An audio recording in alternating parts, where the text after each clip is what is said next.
The thoughts, views, and comments expressed by the hosts, guests, callers, and advisors on Beyond the Headlines are not necessarily those of the management, ownership, or production unit of ILS, the Verizon Media Group. Beyond the Headlines is a production of ILTV Studios and cannot be represented in part or entirety without the express written consent of the Verizon Media Group. Beyond the Headlines is the intellectual property of the Verizon Media Group. Copyright 2026. All rights reserved.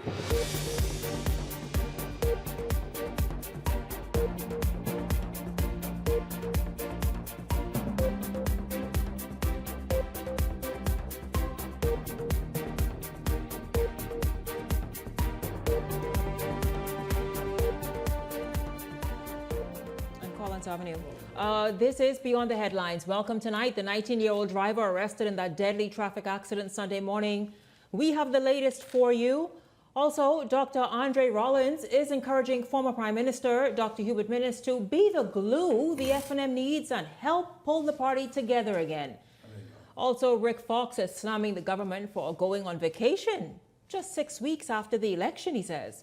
And tonight, a bit later, Dr. Mikhail Higgins here to talk about fibroids. It's Fibroids Awareness Month. It's a hot one for you tonight. This is Beyond the Headlines. Good evening. I'm Shanique Miller. It's great to have you along this evening. Well, police have arrested the 19-year-old driver of the Mazda Demio vehicle involved in that deadly crash on Sunday morning. What we know now is that police have taken the man into custody, and he is now assisting police with the ongoing investigation into the crash that claimed the lives of 4 teenage girls. Quite heartbreaking, heart-wrenching, really.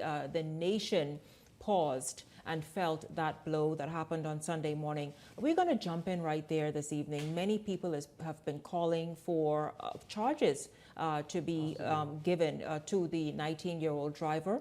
We saw a video, of course, of the impact and how that all happened, how it took place. Many people with varying views. Well, I'm going to see exactly how my panelists feel this evening. Welcome to Beyond the Headlines, and good evening to each of you. Leslie Miller, Ellington Ferguson. Well, good evening, Shanique. Good evening, Bahamas. Thank you for having me once again. Good evening, colleagues. Good evening, Bahamas. Gentlemen, your thoughts on this news that the police have arrested this 19-year-old for he is the driver, and obviously was hospitalized for a little bit, obviously discharged, and police have now taken him into custody to assist with their investigation. Well, Shanique, of course, I know that this was eventually coming. This is a serious matter where it's alleged that this 19-year-old was the driver of this car and allegedly going at a high speed. They've just come from parties and all this type of stuff. We have 4 young lives that have been lost, and some more probably will come. As you know, there's a lot of stuff alleging about the rental that he was driving, that he was not the alleged or Don't even have a driver's license. renter. Say what? You don't have a driver's Also license. alleged that he doesn't have a driver's license. I didn't hear that one. Yes, that's also been said. That he allegedly does not have a driver's license? How was he driving? Who rented mother the rented car? the car. Give it to Very him. unfortunate, and these things we just now with his arrest now, Wow. it's just now beginning to unravel. Wow. Leslie? You know, it was so disheartening. Only parents who would have lost a loved one know that feeling of nothing less, that here's my child brought into this world, taken out. And the father who was there crying, all the fathers and mothers. And then the next day, to see this guy who they arrested, he and his buddies putting up their fingers, telling us as humans to go to hell, to drop dead, to shove it. I went to the hospital day before yesterday to visit my brother Ty, who's in there, just had a serious operation. I went upstairs looking for him, but I couldn't find him. There had been another one. I think he was discharged yesterday. I went again. He was discharged. I mean, it is so despicable. And I'm so happy that the police has done the right thing and charged him with manslaughter in driving without due care. He has to pay the price. Yeah, Leslie, because that video that we saw with the impact, obviously the speed that vehicle was going in, to know now that this person did not have a driver's license, whoever permitted him to drive and just be on the road, this incident could have well been avoided is something Easy. that Bahamians do all too often, figuring they could get over on lawmakers, on the law, on individuals, on anybody and their rights, just trampling upon the rights of others. Because for you to go behind the wheel of a vehicle, and this is all alleged, for you to go behind the wheel of a vehicle and drive recklessly, it really is something. And I saw the video you're referring to, Leslie. If this person had basically said, hey, screw you to Go the to hell. nation, it just goes to show the mindset of these people. No remorse, No humanity. feeling of No humanity. Exactly. It's just really just despicable. Meanwhile, the 4 victims, you all heard there was even one who the family had put out that, hey, this person is missing. And for a few days, they didn't know where this individual was. Only on Tuesday for the police to say, and they to be informed, that the person who the missing bulletin had been put out on was one of the teenagers who was also lost in that traffic accident. Just really a sad week all along, gentlemen, and something that absolutely stunned the nation. It really, really has. We're going to Grand Bahama had something similar. yeah, and Grand That's Bahama, yes, I think it was a 25 or 26-year-old as well who lost their lives. Abaco hours later, and then again New Providence hours later, and on the airport road near Odyssey. And Yes. so, you know, Leslie, as you say every weekend on a Friday as we wrap up, drive safely out there. Stop driving distracted. Take your phones out, and this is for all of us, truly, all of us. Take your phones out your hand and all the rest of it. Thoughts and prayers again to the families, to the communities, and to just everyone. The nation really just felt this. And so again, our thoughts and prayers just to everyone. We're going to shift gears now, and we're going to really talk about some politics and some interesting developments.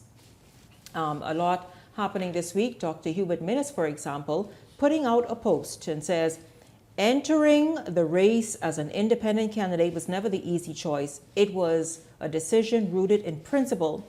I was removed from the party I led, and I led that party, helped build the party, and the party I served for decades. At that point, I had a choice to walk away or stand up for what I believed in. He said, in running as an independent in Killarney in the last election, he chose to stand. If I had to do it all over again, I would make the very same decision, which brings me to the question, should political leaders do what is popular, or should they stand by their principle even when it comes at a personal and political cost? He says he looked forward to hearing from everyone, but I don't know if he looked forward to this, because shortly after, here is Dr. Andre Rollins, who is really emerging as the most vocal F&M, isn't he? The next leader. No doubt about it. Come on, Leslie. I said it from the beginning. I said he's going to be the leader. How is he going to be the leader? Easy. Because Pentad can't lead them to nothing. Except in the wilderness where they are now. Ellington, That's a Leslie given. says Ellington. Andre Rollins is the next leader. He is. Well, I am almost certain, I know Andre Rollins very well. I'm almost certain that Andre Rollins will be, should the party go into convention and the Yes. position of leadership becomes available. I do think that a person of Andre Rollins' ilk will put themselves forward to lead the party. I think he's a very strong And he will win. young man. And Wow. obviously that is not a far-fetched thing for me.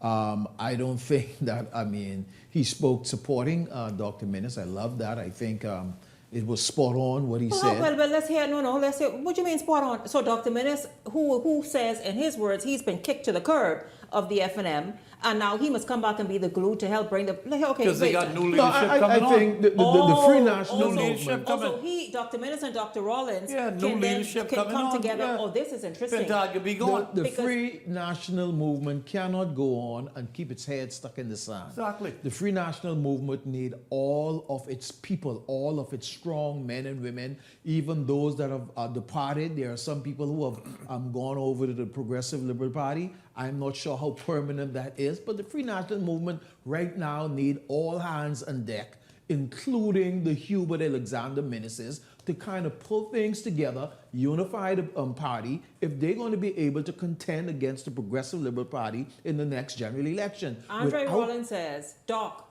you led the FNM to the largest ever victory in seats and total number of votes in the party's history. Until another leader exceeds your accomplishment, no one can take that achievement away from you. Those are very strong words. The fact is, you still have a following. Use that following, says Dr. Andre Rollins, to help unify the party you once led. Once a leader, always a leader. Whoa, look at Doc. But that will never take Those place are some until strong Pintard words. is removed.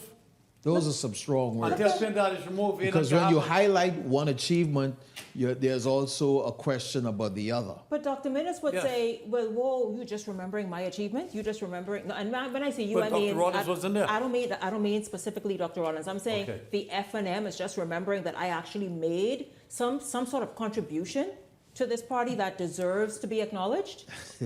Pintard never recognized him. Don't go too hard on Pintard tonight. I'm just saying, no, but let's face facts, man. It's his birthday after all. What he Ellington, did you wanted to the deputy leader of the FNM is unforgivable. You cannot forgive him for that. You and me out there fighting in the trenches for the last 4.5 years. We lose the government.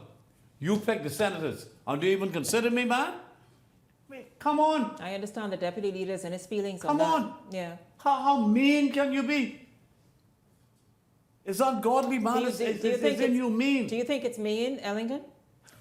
Well, I think it's unfortunate. It doesn't look good on the leader. It doesn't look good on the party. It doesn't give the appearance of unity within the party. And I don't think it's a good thing unless you would have a Shenandoah Cartwright that would speak out and say, I did not want it. But we have not heard that. We have not heard that from him. It's too late for him to even come out and try to say that now to kind of make things look good. I think it's not good for the party. Again, after a devastating loss, it does not show that they're moving in the right direction towards unification. A birdie said Cartwright is not happy. In fact, he's angry that he's been looked over, overlooked in this way. Why would you do it? And he feels it's a snub. Why would you do it? Now, Cartwright, come sit next to me right here and tell me that birdie misinformed me. Meanwhile, gentlemen, Rick Fox, senator, is criticizing this Davis administration for its 3-month vacation, just like say 6 weeks after the election. Fox accused lawmakers yesterday of preparing to take this 3-month break after only 1 month in office. It's only 2 months. Prompting Attorney General Wayne Monroe to insist that the Senate would be recalled throughout the summer and that senators should be ready to work. Your thoughts about that? Rick Fox said, man, hold up, man. How y'all could go on vacation and y'all were just elected? I mean, I think, again, Rick Fox, a great gentleman. Like I told you, I enjoyed his first inaugural speech in the Senate. But sometimes you got to sit with people and ask questions around before you speak, before you say certain things. You just came here. You were not always here. And you've got to know the history before you open your mouth on things. Number one, this is the time when Parliament normally goes on recess. Normally. Okay? Exactly. Number two, don't forget... For the last 50 years. Just the last election now, when the Free National Movement won in 2017, immediately after the election, they went on a vacation rather than going straight to work. This administration, they took care of the budget and they got to work. They did the same thing in 2021.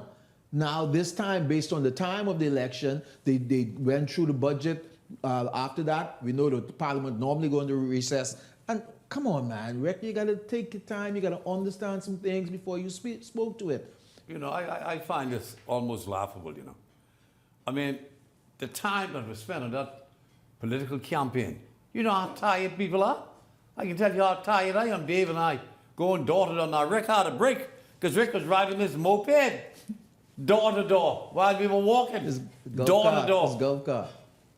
He had whatever he had. He was driving, we were walking. But why is it that... Mario was walking while he was driving. That's why they drove him out of there. Mm-hmm. Come on, man. I want to know, what is it that Rick Fox Rick Fox doesn't understand. This is the summer break. What's unique about this election season? It came right before a budget.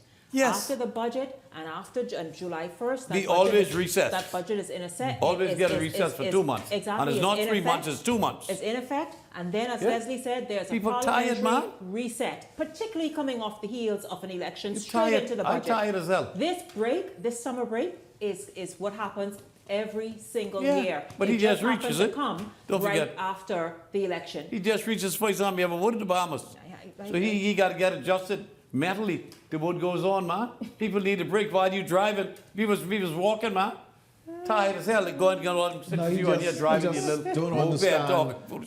the Bahamian political Give it a rest. landscape and how things is done Yeah, in the man. Bahamas yet. I think I tell you, he seems to still be a little hostile and there in the Senate. But He's learning. He's I learning. imagine what he will do. He will become acclimatized to it all and go to make excellent contributions. Yeah, man. He will go. We await that, and we await seeing that.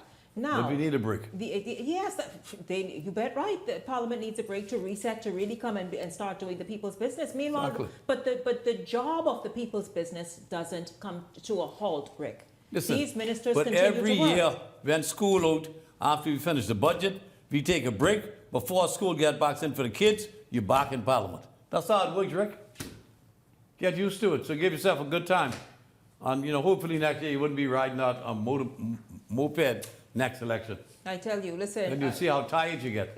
I want to know. It's so much more to get through, but it's I need you all to maybe let's see. There's been that housing scam that's been busted in Grand Bahama. We know two. That's only but the third one, eh?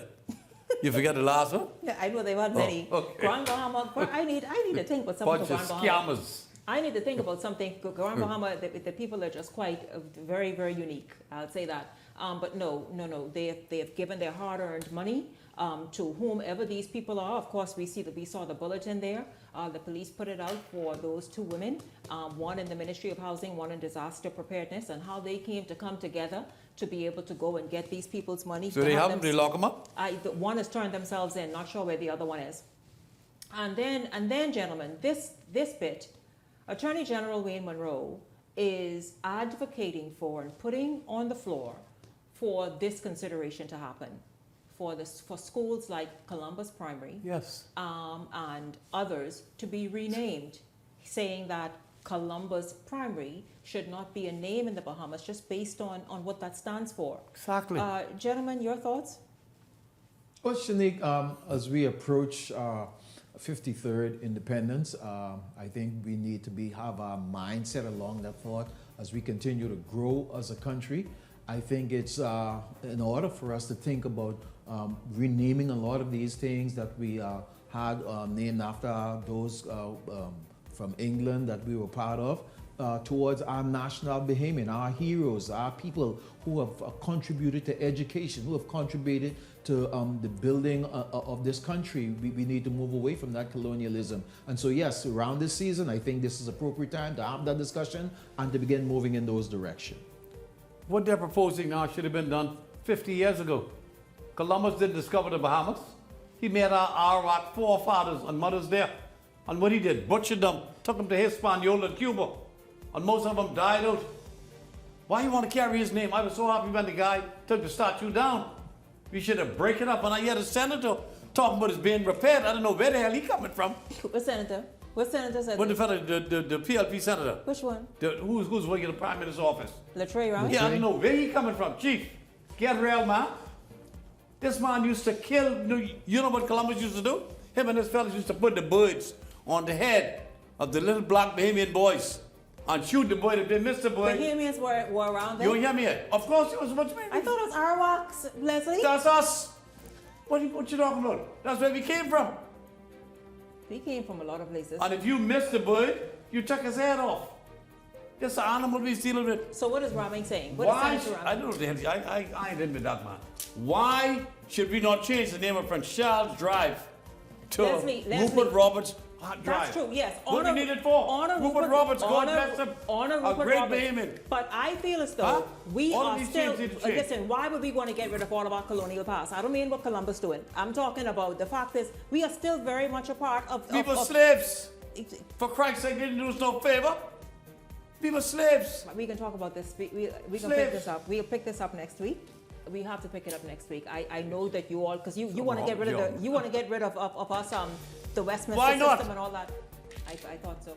Listen, I thank you all. Ellington, why are you quiet in the I bow to corner? a king. What the hell you want them for? A king? Get real, man. Only this- God is our king. The helper child get to be our king. He's our king. What king? He ain't no king to damn Leslie Miller. He's our That sovereign. nigga go to hell, man. Talking foolishness. He's our Gotta be sovereign. joking. Yeah, that guy dropped dead, yeah? But you just been to his place. Not the, me. the government house. With the swearing in. Leslie Miller, Ellington Ferguson, thank you all very much. His place? Thank He you don't all want, very he much. don't want one way. When we come back, we are going to shift gears. Listen, they got me doing all kinds of things right now. We are going to shift gears and talk about women's health. Beyond the Headlines is back after this.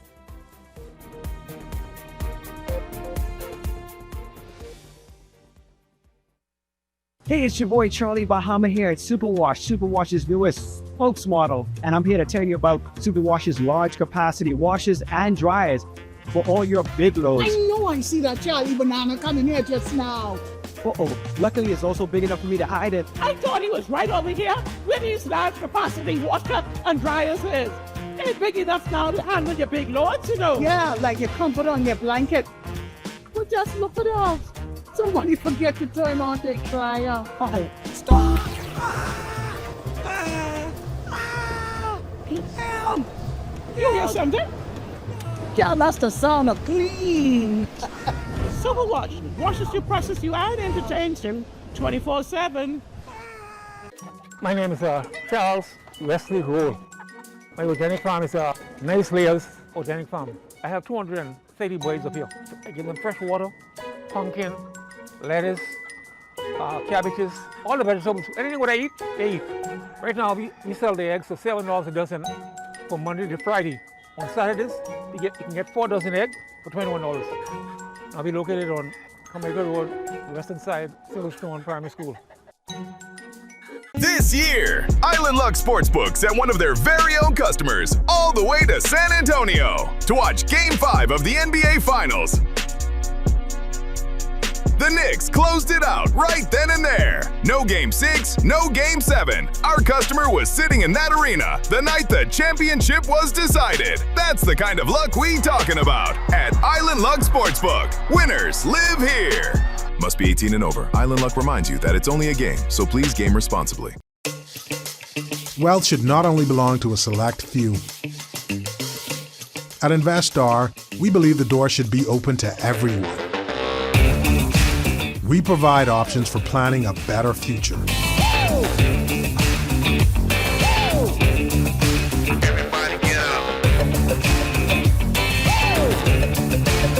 Our investment funds are designed to assist you in reaching your long-term financial goals.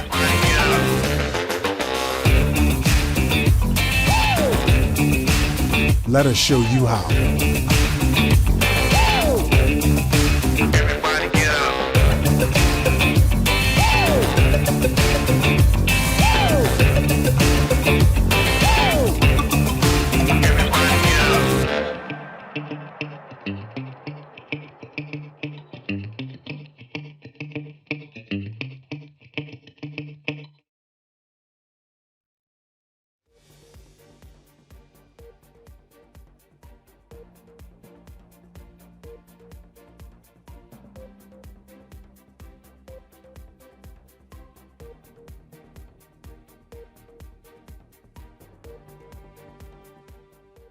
Welcome back to Beyond the Headlines. It's great to have you all tuned in this Friday evening. Well, we're going to shift gears now and talk about fibroids. It is Fibroids Awareness Month here in the Bahamas. Dr. Mikhail Higgins, president of the Bahamas Fibroid and Interventional Clinic, has been a proponent and leading this discussion and treatment in the Bahamas for quite some years. Well, he is here now, set up a clinic specifically to address this and keep you informed and aware. And he is here now to discuss that and to talk about what the month of observances will include. In fact, Dr. Higgins, good evening to you. Welcome to Beyond the Headlines. It's great to have you join me this evening. Thank you, Shanique. It's a pleasure being here. You had an international gathering of women of sorts last evening. Let's talk about that to start off the month. And how did that go? And what was some of the things that were shared? Yeah, so first of all, happy Fibroid Awareness Month. Next to Christmas, this is probably one of the most glorious times of year for me. So if I get a little excited, you'll know exactly why. But last night was essentially our annual webinar. Really, July Fibroid Awareness Month is a month to really sort of raise awareness for a condition that is really associated with a lot of shame, which is fibroids. A condition that affects 70% of all women, that affects all women, that affects up to 80 to 90% of Black women by the age of 50. And so, because it's so common, you would think that you would hear a lot more about it, but this is the one time a year where we get to stomp our feet and start having conversations in forums like this where women can feel like, you know what, actually let's talk about it. And last night was that. We had women from Canada to the UK to Guyana to Bermuda and of course the Bahamas, listening and really understanding what were the things about fibroids they needed to understand. We went through a lot of the myths, debunking those systematically, and then we spent about 30 minutes of Q&A. And my host, Dr. Graham Cates, who is my partner at the Family Medicine Center, which is where the Bahamas Fibroid Interventional Clinic sees patients, we had to shut it down because we were getting a little late into the night there after an hour and a half session and 30 minutes of questions. The women were very interested, which shows that this is a lot of hunger for information out there. It absolutely is. I imagine that the women, in fact, it sounds like it was oversubscribed, but this is something that interests women. Women, I'm not sure the age that they maybe can detect or you can detect a fibroid, but certainly, as you say, well into a woman's life, yes. She can have a fibroid, and there are many, obviously, procedures that are available. Some cutting-edge ones that you perform that help women along and manage well. Why is it important, Doctor, and how did the Bahamian women respond last night? You said that the questions could not stop, and you had to kind of just close it up and everything. But why is it so important for Bahamian women to be aware, to be educated, and to understand what fibroids are? Yeah, so, unfortunately, again, fibroid affects so many women, and it affects women in ways that we'll sort of get into. So first and foremost, when you talk about 8 out of 10 of every woman by the age of 50 developing fibroids, the question is, well, why don't we hear about it? And I mentioned this sort of factor about shame. So when fibroids present every month, women obviously have their menstrual cycle. A lot of the women who have fibroids think that heavy menstrual cycle, you need to have that in order to have fibroids. That is not the case. What we know is that of that 70% of women globally that have fibroids, only about 30% of those women actually know that they have it because they have this heavy menstrual cycle. But there are so many other symptoms that are linked to fibroids that are debilitating, that are compromising their sort of lifestyle, that they're not attributing to the fibroids. That includes fatigue, low energy. That includes problems with intimacy, pain on intercourse. That includes having headaches and lightheadedness before, the time of the period, after, during the course of the month. That includes bloating. That includes them feeling like, oh wow, actually, why does my tummy look a little fuller than usual? That includes them having issues with pregnancy. Up to 40% of women will have pregnancy complications ranging from miscarriages to preterm labor, ranging from issues where they have to get a cesarean section. Cesarean sections are so common when it comes to women being pregnant and delivering that they think it's normal, but very often it has to do with fibroids. In addition to that, you think about other symptoms. Waking up multiple times in the middle of the night to urinate, 4 times, 3 times, 2 times, getting not restful sleep. You think about constipation. These are all symptoms obviously related to fibroids. And so it's not just when you think about, okay, you have to have a painful period or you have to have a heavy menstrual period, that means that you have to have fibroids. No. The vast majority of women who present to my clinic, yes, they do have heavy menstrual periods, but they have these other symptoms as well, sometimes in the absence of a heavy menstrual period. And I will say that once a woman gets treated by the treatment that we offer, which is the holistic, innovative, non-surgical treatment, the uterine fibroid embolization that I introduced to the Caribbean in 2021, it's when all of those symptoms disappear that they can actually see their new version of themselves. Speaking of fertility and pregnancy, is a hysterectomy, which is sometimes prescribed. Is that the only real solution?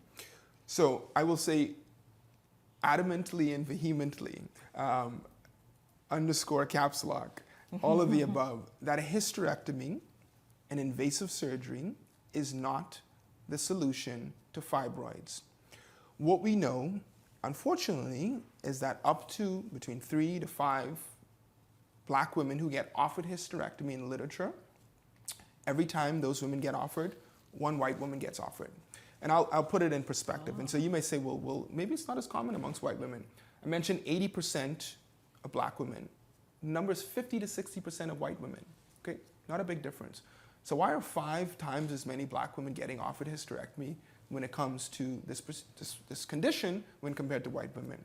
The jury's out on that. But what I will say is that some women feel that, okay, they're being told that fibroids are too small, there's nothing to do about it. I will ask you this. If you have ticks on your dog, if they're small, will you wait for them to get big before you take them off? No. Absolutely not. The same way with fibroids. When fibroids are in your body, they're tumors that are sucking your blood, that are draining you. Just because you're not aware of the consequence of them does not mean they should not be treated. The problem is that the treatment, the surgery, can be more difficult when they're smaller. I'll give you a scenario. If I give you a bale of hay and I bury a conch shell in it, and I give you another bale of hay and I bury a golf ball in it, which one's going to be easier to get to?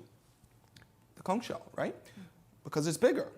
If you try to find the golf ball, you'll be digging around and pulling in all kind of hay to find this one golf ball. So surgery for small fibroids can be very lackluster, can be very debilitating, can be very, very bloody, and you will have small fibroids to show. So typically women are counseled to say, no, let's wait till they get bigger, because the surgery is easier when they're bigger.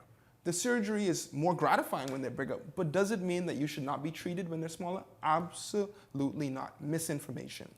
So you go from not being offered a procedure when they're small to being said, you need to get your uterus removed. What sense does that make? There is an opportunity to be treated the minute you have fibroids, which is the treatment that I offer, small, big, large, or gigantic. I treat fibroids 20, 22 centimeters in size, the size of a cantaloupe. I treat women the size of little sunflower seeds, all of which who have symptoms, and all of which are back to work in a week and a half to 2 weeks. Well, of course, Dr. Higgins, it's good to hear you address this and talk about something, and I was quite surprised. 70% of all women, 80 or so % of black women, that's quite startling. I want to ask, how does the Bahamian diet, we know what that diet is, how does that further exacerbate or cause fibroid to happen among Bahamian women? Yeah, so one of the questions, so it's a fantastic question, Shanique. So one of the questions I always get asked is, why do fibroids develop, right? So there's the nature theory and the nurture theory. And the nurture theory has to do with, obviously, what it is that we're going to talk about here. So every woman who has fibroids has the genes that will promote fibroid development, okay? So there's nothing you can do about your genes. But what you can do something about are the environmental and the lifestyle factors, which will allow you to upregulate or downregulate your risk of fibroid growth and development. One of those levers that you can pull is nutrition. Unfortunately, in the Bahamas, what we consider to be sort of some of our staple foods, foods that we enjoy, tend to be foods that are more pro-inflammatory. All right, so what are the foods when we talk about sort of post-treatment that we want to counsel my patients on, because we provide a holistic program. We don't just treat fibroids, we help to sort of keep you fibroid free. We talk about not eating red meat.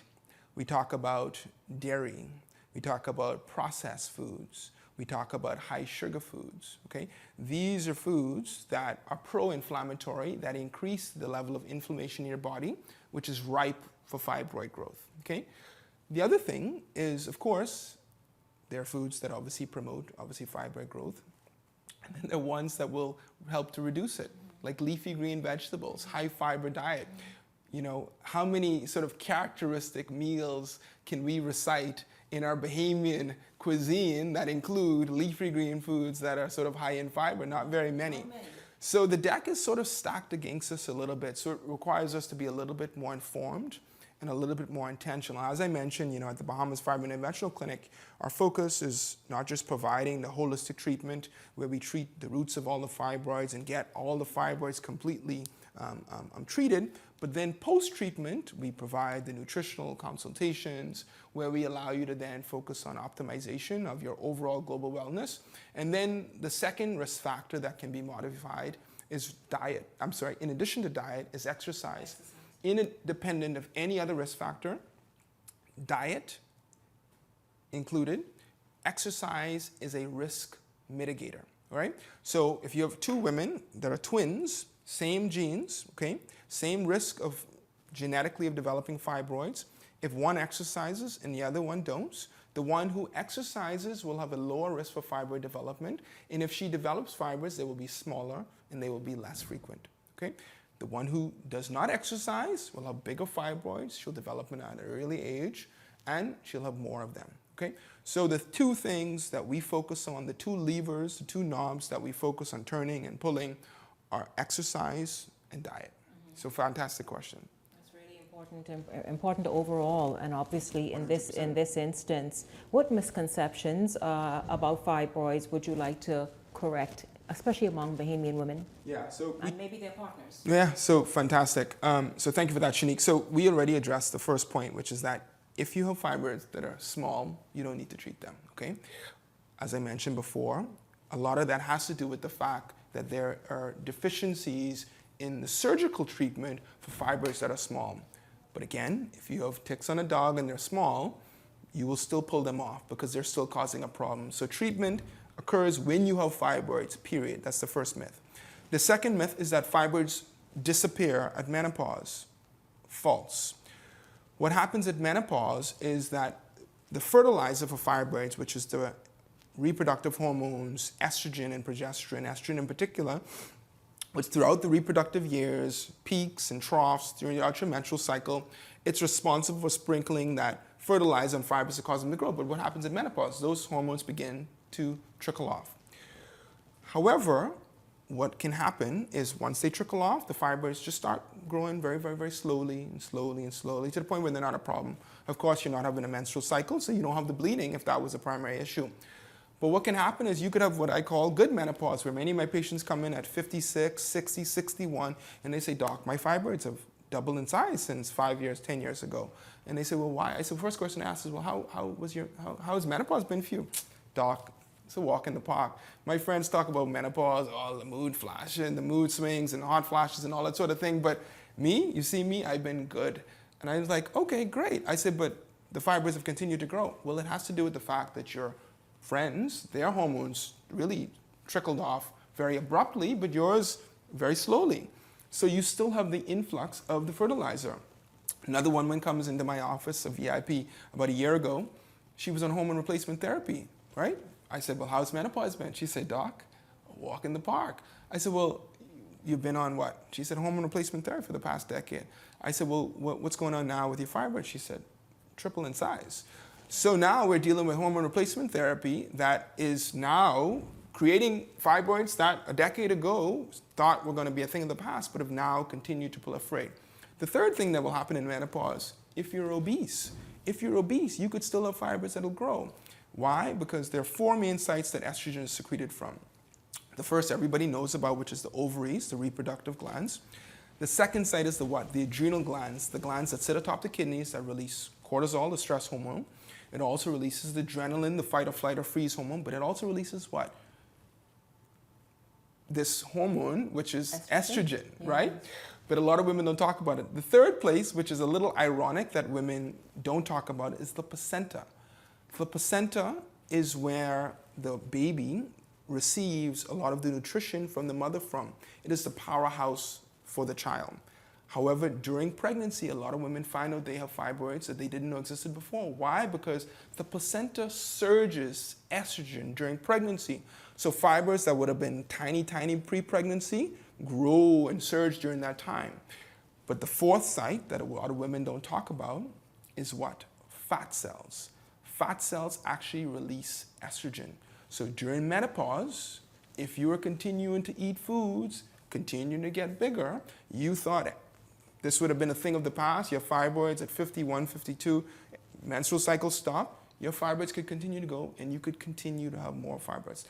So that's number two. The third piece that I'll mention is that when it comes to my treatment, the uterine fibroid embolization, some women say that I've heard this from my doctors, that this is only going to shrink my fibroids. Well, it doesn't shrink your fibroids.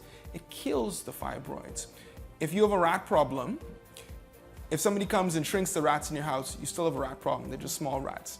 But if somebody comes and kills the rats in your house, you don't have a rat problem anymore. What we do is we kill all of the rats. We allow the body to trigger its absorption. That's the third piece. The fourth myth that I'll debunk is a myth that has to do with fertility. A lot of women say, you know, my doc said, you know, this is treatment, the fibroid embolization is going to affect fertility. And the first thing I say is that's absolutely false. So there was a study done in 2016 in our most prestigious journal, Radiology, 359 women who could not get pregnant. Why could they not get pregnant? Because they had fibroids. After getting the embolization treatment, 149 of those women were able to get pregnant.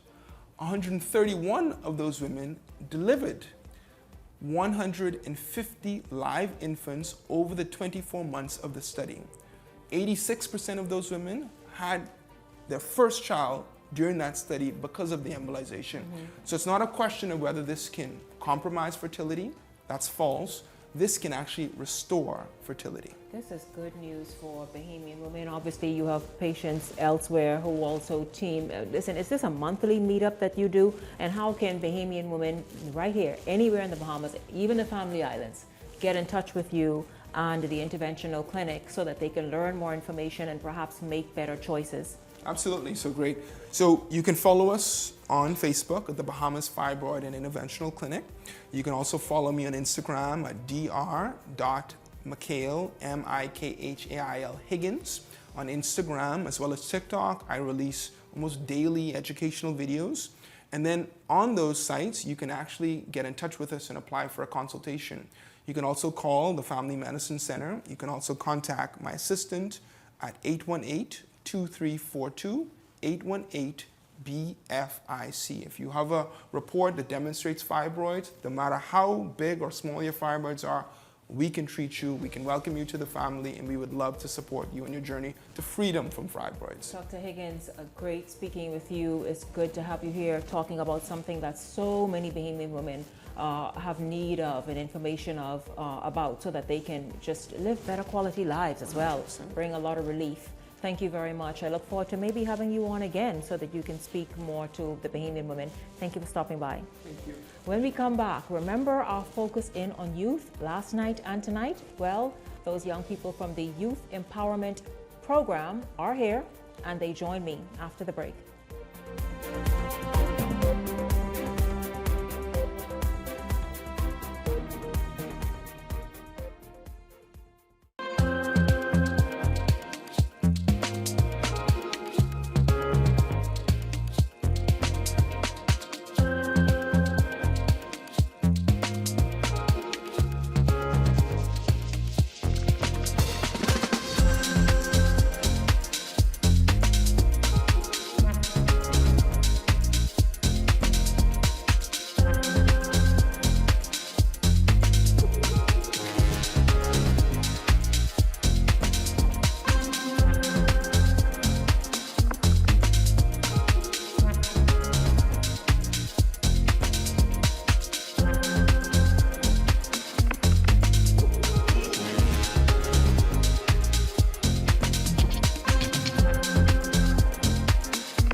Welcome to Paradise Premium Foods, where exceptional taste meets everyday convenience. Right in the heart of Hurricane Hole Plaza, whether you're planning a beachside brunch, an intimate dinner, or simply restocking your favorites, we offer only the finest selection of local and imported goods, handpicked for quality, freshness, and flavor. At Paradise Premium Foods, shopping is effortless, service is personal, and every visit feels like a treat. From gourmet meals to go to organic essentials and indulgent treats, this is your neighborhood market elevated. Live well, eat better. Discover Paradise Premium Foods, now open at Hurricane Hole Plaza, Paradise Island. Paradise Premium Foods, Taste the difference. Edenwell has expanded their testing menu. We now offer blood work, drug screening, and so much more. Our hours of operation are Monday to Friday, 7 a.m. to 5 p.m., and Saturday, 8 a.m. to 1 p.m., located on 11 Madera Street. We are here for all of your laboratory needs, with fast and reliable lab work done by our friendly and knowledgeable staff. Let us help you take the needed steps to stay in the know about your health. Let's keep working towards a healthier you. Stay Eden well.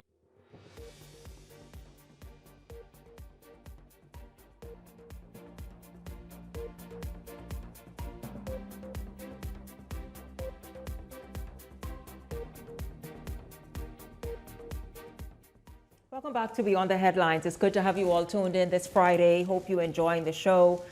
Tonight, again, part 2 of our feature on youth doing amazing things. Of course, we are focused in on the youth who have been enrolled 2025-2026 of the YEP program, the Youth Empowerment Program, and those who've been outstanding, and they've been also impressive, but there are a few who've been just exceptional.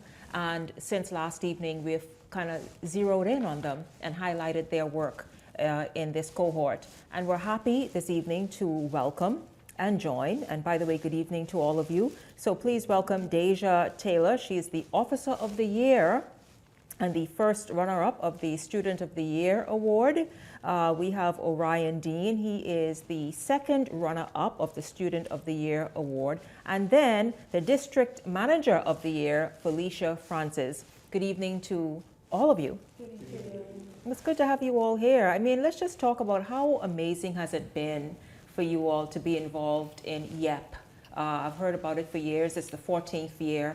But here you are, just continuing in excellence as this organization has gained the reputation for being.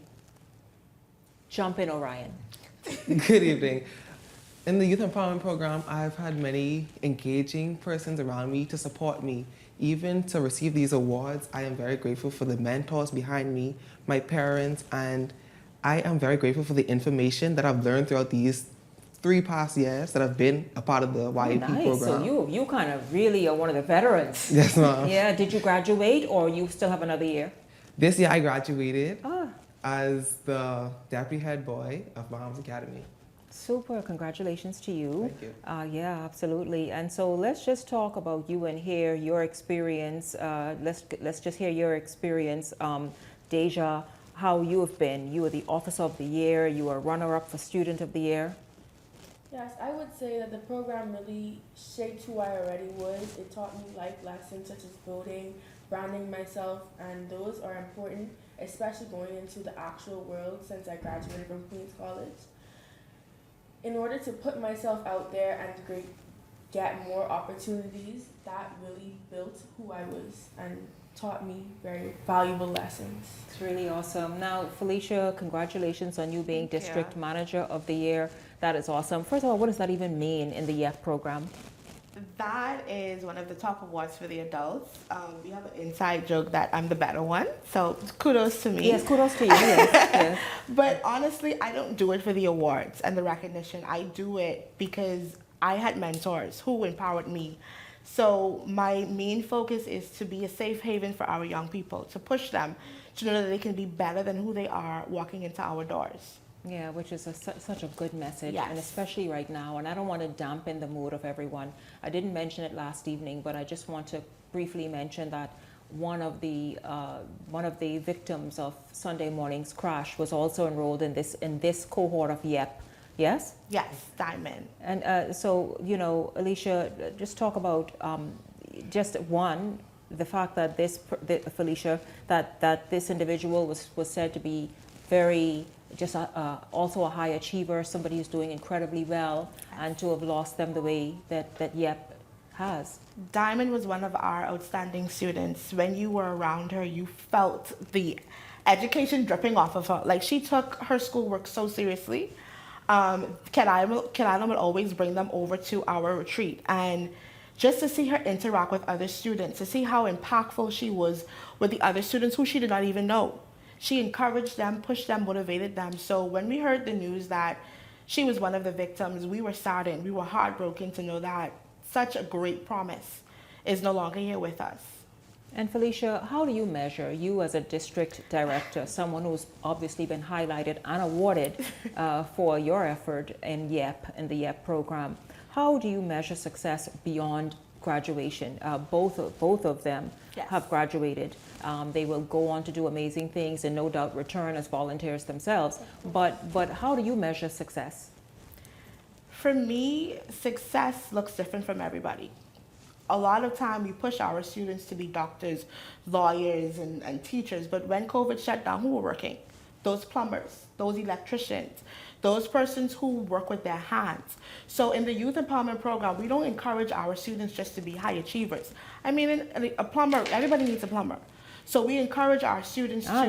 They perhaps make more money than they do. Those who they have really those white-collar jobs. We encourage our students to look at success differently, to decide what works for them. And then we help push them and motivate them down that path. So my success may be different from Araya's success, may be different from Mr. Hannah's success. But in the Youth Empowerment Program, we encourage our students to walk in at level A, but when they walk out, they are past the alphabet. Yeah, that's really awesome. And another question for you, Madam Director. What made this 2026 cohort so just amazing and perhaps just a little above the usual? So for this time around, I played a bigger role. The curriculum was my baby this year. So to actually sit down and rework the curriculum with different topics that our students would learn over the 30 weeks, this year was special to me. And then a lot of my babies, because they're not my students, these are my kids, a lot of my babies are graduating. So it's bittersweet that they're actually leaving the program, but it's so, so good to see how great they're doing and they're ready to take on what tomorrow holds for them. I want to ask you both, and congratulations on your awards and all that you have won. In fact, you, Madam Officer of the Year, let's talk about what's been the most valuable lesson you've learned in this 2020. And matter of fact, how many years have you been a part of YEP? This was actually my first year. You came in and you just gave it everything. So this 2025-2026 year, what's been the most valuable lesson or among the most valuable lessons you've learned? I would say the most valuable lesson that I learned is to work with others. I'm more so the person who would prefer to take on the full load because I know how I want it done, but I couldn't do that this year with school and extracurricular activities. I needed the help, so I learned how to ask for help and stop and take a break. And Orion, what about you? What's the most valuable lesson you've learned? My most valuable lesson is perspective. It's to look at the different perspectives of persons around you and how it allows you to interact with them, because the way that I think is not the way that you think. It's not the way that everyone else wants to interact. So when I think of my goal for this year, it was perspective, because it's a very important aspect of everyone's lives. Really, really awesome. And so listen, let's just talk about, what motivated you and what should another junior high student, it's from 9 to 12, yes? So another sort of ninth grader who's entering senior high school and the new cohort that will start shortly, what should they do and think about YEP and obviously be interested in joining, and why should they want to join? I believe that any new person coming into YIP for the next cohort should take into consideration that you're going to meet many new persons and many insightful mentors, and you're going to learn a lot of new things. YIP teaches us how to compete on the world stage. It teaches us for the entire 30 weeks different lessons that we could use in our day-to-day life. But I have learned from my past 3 years that even though you learn new things, you still have to put it into action. You can't just say something and don't do it. So YP teaches us to not only learn, but to actually put what we learn into action in our real lives. And I want to ask you, you can start, and then of course I'll go to this Officer of the Year. What meaningful skill, Orion, did you learn that you think will benefit you? You have now graduated high school. and you're looking for whether it's university or whatever the other opportunity, what meaningful skill have you learned in YEP that you will take with you? The skill of speech is what I'll take with me. As a part of YP, to even become an officer, you have to write a speech and deliver it. And deliver it adequately, because if you say something and you're so dull, people won't really favor you. That's another thing with speaking, huh? You've got to know how to bring that animation into your voice and the inflections and all the rest of it where necessary to pull the audience in. Yes, ma'am. And you think you've mastered this to this point to move forward? So far, I believe I've used it adequately. There's still more that I can learn about speeches, because I didn't mention it, but I was a part of the YP speech competition, which I placed 3rd overall. And I believe that shows that although I am capable of speaking, I still need to improve. Quite interesting. And now, Deja, how about you? What is the one meaningful skill, thought, idea, life skill even, something about business, something about whatever it is that stood out for you that you will take with you moving forward? For me, being the public relations officer for both the Student Association and my district, it has to be branding. When we had our fundraiser events, if the flyer is boring, no one's going to want to come. If the food doesn't look appetizing, no one's going to want to buy anything. So you have to make sure everything that you do looks appealing to draw people in. So that the messaging is right. Yeah. I like that. I like the branding aspect of it. And what about branding today that you think in 2026 is so different than, say, even a year ago? I feel like nowadays things have to be short and to the point. You have to grab, your image has to be eye-catching. If it's not, and even someone will just even your image, as you said. Yeah. Yeah. Someone will just scroll past it. So you have to be able to grasp people's attention like that. If not, then you're gonna fall through the cracks. This is awesome. And how does that make you feel, Felicia, to hear So the proud. wonderful things that they've picked out? So they have proud. obviously become a part of them to move forward with successfully, something that the nation needs really. Yes. It does my heart so well to hear that the curriculum is actually being put to use in their everyday life. Like my mama Brian Hart is so happy to see these students, because when Orion walked into the program, he was so shy and so really? timid. He would not open up his mouth. So to actually see him sit in this studio right now and to talk and to express himself, it's a proud Mama Bear moment. And how do you think, I want each of you to answer this, that the Bahamas, we see the state of just where young people in particular find themselves, and people who are not so young, just misbehaving and behaving badly, and not the best impression for anybody to follow. How do you think YEP and programs like it can benefit us, that we become the nation that we once were, and even obviously move forward better? Well, the Youth Empowerment Program is a nonprofit organization, and everybody knows that it takes money to run a program like this. Our students just pay the registration fee, which is $50, and then the rest of our events fall in the YEP office, and more than half of the time fall on the volunteers.